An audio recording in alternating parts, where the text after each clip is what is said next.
To the morning news right here on TV3. We are coming to you live from our studios at the Sawi Kanda. We're also streaming live on Facebook at TV3 Ghana. My name is Safwa Vine. Now coming up this morning.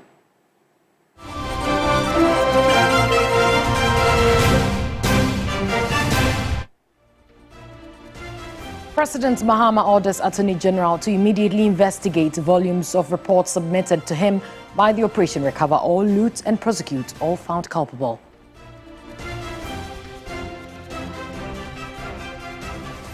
Transport Minister to meet transport operators later today to address demands of new transport fare adjustments by operators.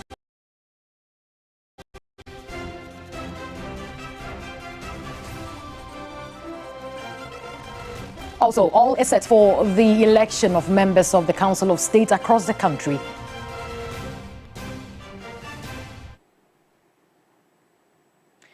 We have these and many more coming up shortly. Please stay with us. Let's move to the details now. And to our first story, President Mahama has ordered the Attorney General to immediately investigate volumes of reports submitted to him by the Operation Recover All, Loot and Prosecute All found culpable. Some 2,417 complaints were received with an estimated value of $21.19 billion to be raked in if fully followed. A report by Komla Kluche.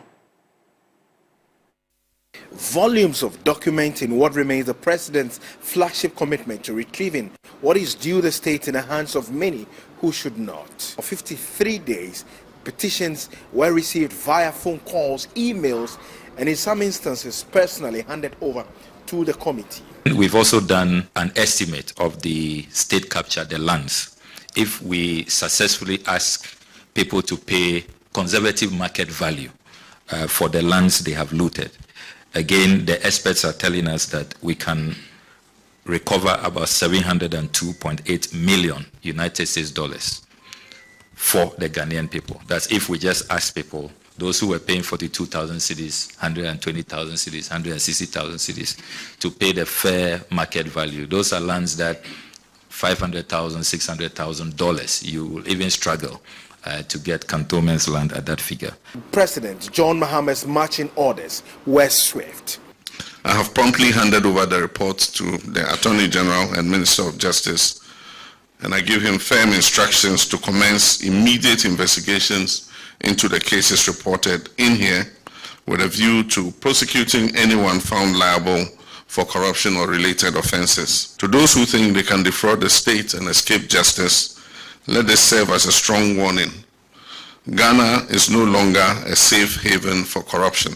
The government has received a gamut of praise for oral, but equally condemnation from mostly the opposition. The committee says they remain resolute in the face of the many unwarranted attacks on them, with $21.2 billion expectant to be retrieved. Does it not remain almost impossible? Former Auditor General Daniel Domelevo disagrees. I don't think it is such a difficult task. It depends upon the method and the approach that we are going to use. But let me also say that if you heard us clearly, we keep saying this is not a report on investigation. This is data we have collected or information we have collected.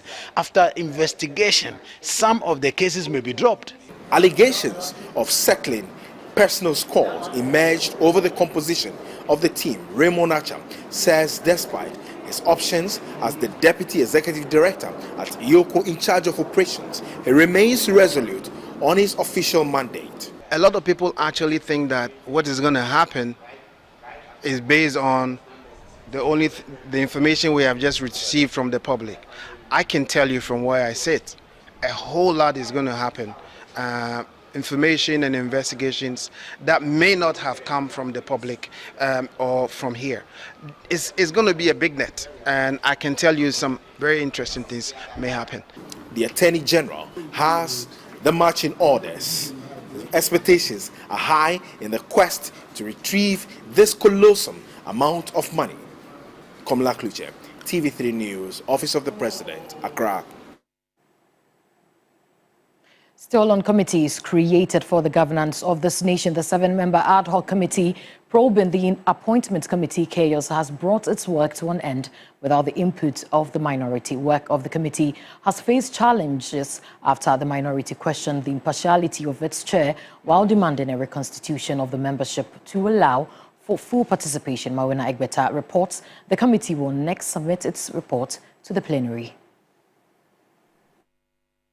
On the final day of public hearings, chairman of the ad hoc committee would read a letter by the minority leader, Apenyo Markin, officially announcing their recusal from the committee proceedings. I write to inform you that I have submitted a memorandum to the Right Honourable Speaker on behalf of the Minority Caucus regarding concerns surrounding your continual chairmanship of the ad hoc committee's proceeding. Pursuant to this, and given the significance of these issues raised, the Minority Caucus consider it prudent to await the Speaker's response before taking further steps in relation to the committee's work. That would, however, not stop proceedings, as witnesses were called to provide testimony to the happenings on the night of January 30. Proceedings became heated when a non-member of Parliament identified to have taken part in the disturbance appeared before the committee. Glory Opeku demanded he be praised for his intervention, insisting he partook in the actions to protect public property, a position the committee would not countenance. Mr. Chairman, if the committee need to do something, rather to appreciate my effort as a civic responsibility to restore calm, because I didn't contribute to the program. Mr. Opeku, I will humbly advise you to restrain yourself on the tangent you're moving on, because the rules of engagement in Parliament are clear. Longest-serving member of the current Parliament, Collins Dauda, would demand urgent reforms to return civility to the legislature. We have never witnessed this before. Even though it is bad, but it's an opportunity for us to learn. Let's draw lessons from it. Let's not focus only on the negatives. What can we do to improve parliamentary democracy going forward? Speaking to the media, chair of the committee, Emmanuel Bedra, said they will present their report. We'll be meeting this afternoon to look at the report and see how best, whether it to be presented tomorrow or not. But we requested for additional 2 days. So I'm hopeful that Speaker will give us the 2 days. We will present the report, whether minority or no minority, will present the report. Members of Parliament were here. You've watched the videos, and you can attest to the fact that the videos are evident enough to tell us those who were involved. We're not to witch hunt them, but we're to just identify those who were involved. So we don't need anybody to even tell us. We don't even need public hearing in any case, but just for the world to know that, yes, indeed, we had this meeting, that's why. It remains to be seen the reception the majority report will receive, as many continue to demand strict sanctions over the happenings on the night of January 30. Let's bring you a recent development from the Transport Ministry, where the Sector Minister Joseph Bukari is worried about increased transport fares. Stakeholders are expected to meet Tuesday, February 11, which is today, to address their demands for fare adjustment and increase in fuel and maintenance costs. This follows the minister's recent tour, where he engaged the media on key transport issues. The minister is set to meet with the Ghana Private Road Transport Union, GPRTU, and the Drivers Association to address their demands for an increment in transport fares. The announcement follows the minister's tour Monday, February 10, during which he engaged with the media on key transport issues. Drivers have been pushing for an increase due to the rising cost of fuel and vehicle maintenance. Unofficially, I've engaged them, and tomorrow we'll be engaging them too. And so I wouldn't want to say anything about them till I have fully engaged them. But they are cooperating. If you watch over the news portals, you will see that they've written to their colleagues to give us some time, meaning that we are in a process of having better understanding as to how much they would charge our passengers. So we are talking with them. tomorrow will continue. We do not want to make anything public. The Transport Minister emphasized the need to eliminate middlemen, also known as Goro boys, who assist with DVLA registration processes, often causing delays for those who follow the proper procedures. We want to ensure that we do not have any connecting persons within DVLA, but that we should have technology to improve upon service to the people. You can be rest assured that we'll work on those Guru boys and we'll get them out of this business. In response, some applicants who previously engaged in services pledged to stop patronizing them. Basically, what happens is that we patronize the Guru boys because the system is not streamlined. If DVLA is able to streamline the system, we wouldn't patronize any Guru boys. As part of the government's 24-hour economy initiative, the CEO of the Driver and Vehicle Licensing Authority, DVLA, Julius Nikwe Kote, announced that DVLA offices will soon operate a 24-hour system to improve efficiency and service delivery. For DVLA, this is just a start. License registration, vehicle registration, any other service we render to the public will be done on 24-hour basis. The minister also urged workers to adopt a more positive attitude towards their duties to enhance productivity. Now let's take you to the Health Ministry, where the Minister for Health, Kwabena Mintah-Akando, says government has put in place district, regional and national rapid response teams to deal with the cholera outbreak in the country. He said vaccination will start this week to manage the spread of the disease. Cholera has been recorded in some parts of the country, with the central region being the hardest hit with about 69 cases. 2 persons recently died in Efutu. In the Greater Accra region, close to about 10 persons have been affected.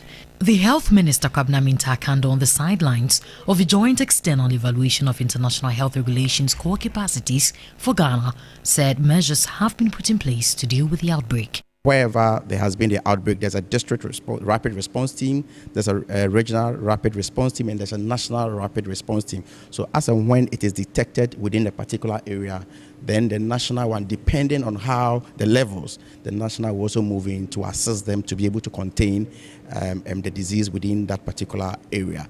Again, we have worked on vaccines. Fortunately enough, the cholera vaccines, for example, we are looking forward to begin vaccination Thursday, Friday, thereabout. The Director General of the Ghana Health Service, Professor Samuel Kaba Akruya, said steps are being made to undertake the vaccination. We have the vaccines now in Ghana. We have them. We are training the people who are going to deploy them. And we hope that by Friday, latest by Friday, we'll do it. Because we return on Thursday. If we get in and the people are well trained, everything will even start on Thursday, the vaccine. It's not a one-day exercise. It's going to be a 4-day exercise. On meningitis, the health minister called for calm as the situation is under control. I will touch base at the northern part of the country to assess the situation myself, to have first-hand information. But again, we have rapid response team also in place, trying to contain that. It is not out of hand yet. Everybody must stay put. We must remain calm. The ministry and the Ghana Health Service are capable of handling and containing the situation. So I don't think there's any cause for alarm. Safa Boyne, TV3 News, Accra. Well, still on health, the World Health Organization, WHO, is conducting a 1-week joint external evaluation in Accra to examine Ghana's core capacities to protect, detect and respond to public health emergencies. Health Minister Kwabena Mintah-Akando once again says an external evaluation is necessary for a comprehensive preparedness for disease outbreaks in the country. As part of its efforts to help countries objectively assess their progress toward global targets, the World Health Organization introduced the IHR, International Health Regulation, Monitoring and Evaluation Framework. According to the Ghana Health Service, since Ghana joined the IHR in June 2007, it has made considerable progress. The Ghana Health Service is taking the lead in looking at our capacity to detect, prevent, to treat any emergencies or outbreaks. So normally what happens is that we have time that we evaluate our own capacities, and then sometimes we feel that we are doing the best, and we even felt that we have progressed. We've come too far. We've seen a lot, But then we still got a lot to do. And for us to be able to know actually the gaps that exist, now we have external evaluators who have come to see the results of our evaluation. The Health Minister, Kwabena Kando, emphasized the need to conduct internal assessment and external assessment of the country's preparedness towards disease outbreaks. Ghana has done its own internal assessment of how prepared we are to contain or to fight some of these outbreaks. We have done that. But we need the our international friends to also come and assess it for us. WHO is the benchmark. We have to also come in to know whether or not we are on the right path. But I believe we are on the right path. There has been improvement, and at the end of this meeting, we will have other outcomes and recommendations that I'm looking forward to with very high commitment. Dr. Seliyano Hene from the Emergency Preparedness Response Team by the WHO highlighted the National Action Plan for Health Security aimed at addressing identified gaps. This joint external evaluation is to assess the country's abilities to prepare, to detect, and to respond for public health emergencies. The first 3 days, Monday to Wednesday, is when we are looking through the 19 capacities. And then on Friday, there will be a summary of what the findings are to present to the authorities, and then the way forward on how we can use this to develop the National Action Plan for Health Security. So the action plan will define the steps that need to be taken to improve those gaps that were identified. Safa Boyne, TV3 News, Accra. Let's bring you some more stories. Plastic manufacturers in Ghana are being urged to shift to alternatives like paper bags as the country prepares for a phased ban on plastics. Chief Executive Officer of the EPA, Professor Nanama Brown-Kluche, says while resistance is expected, the transition is inevitable. The full phase-out, she says, could take up to a year as efforts extend to the informal sector. We'll phase out plastics slowly. We're not going to be harsh. So we'll start with former places, which include the EPA itself, and then we get to the airports, the supermarkets, universities, and then before we get to the informal areas. Airports, we can ban, actually, easy to ban plastics at the airports, not bringing it in from in-country, not bringing it in from outside of the country at the airport, which means that we have to provide drinking water in the airport. At the supermarket, we'll collaborate with the market owners to use paper bags instead of plastics. Also install drinking water there. And we can install water that people can just use their palm to drink in the streets or along the streets everywhere. Give us 3 to 6 months. I know we're going to get a big pushback from the companies that produce plastics, but we will encourage them to look out for alternative businesses like producing paper bags, producing paper cups, and producing paper bottles. Yeah, so it's a meeting with those stakeholders to talk to them to start thinking alternatives, production of alternative products other than plastics.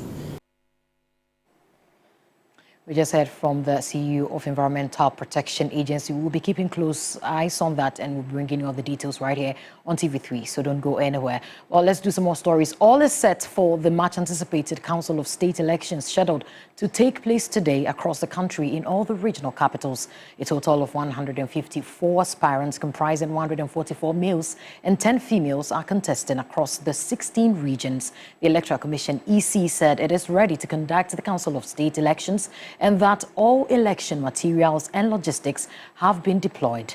Data released by the EC revealed that no woman expressed interest in the elections in the Greater Accra region, Volta, Western North, Bono East, Oti, Upper West, Savannah, Northern, Northeast, and Upper East regions. The 30-member Council of State serves as an advisory body to the President, Ministers of State, Parliaments, and other public agencies to ensure responsible and accountable governance.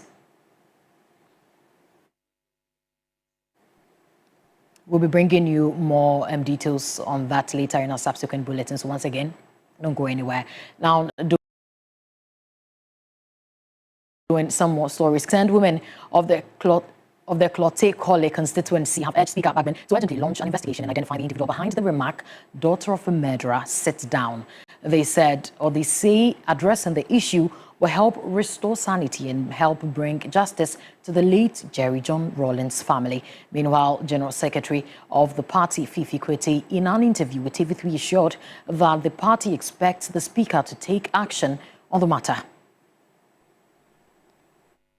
Speaking to Roland Walker in an exclusive interview, the General Secretary of the NDC says the party has not turned a blind eye in bringing justice to the culprit. I mean, the party is not looking on at all. I mean, we actually have clearly sent a message to the Speaker of Parliament, because this thing happened in Parliament. And Parliament is the body to be able to make an investigation in order to know exactly who made that statement. This is not something that the party can go and look for the culprit, because we don't have a system of knowing who the culprit is.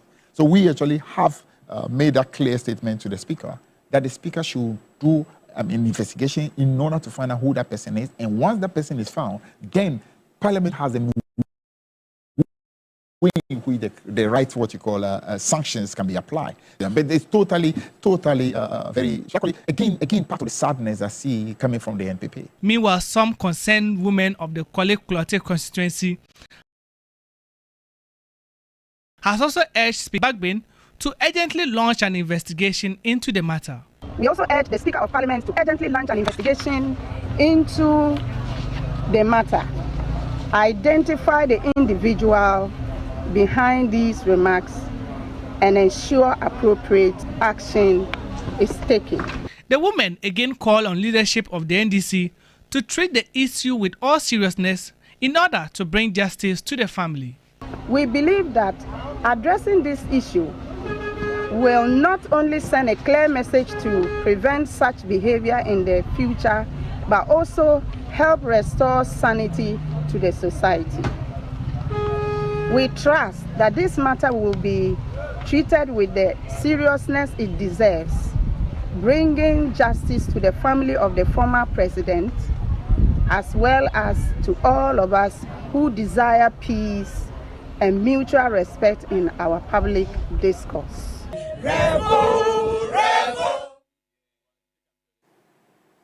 Well, that'll be all for the morning news right here on TV3. Many thanks for joining us. A new day continues right after this break. My name is Safwa Bwahine. Do have a lovely day.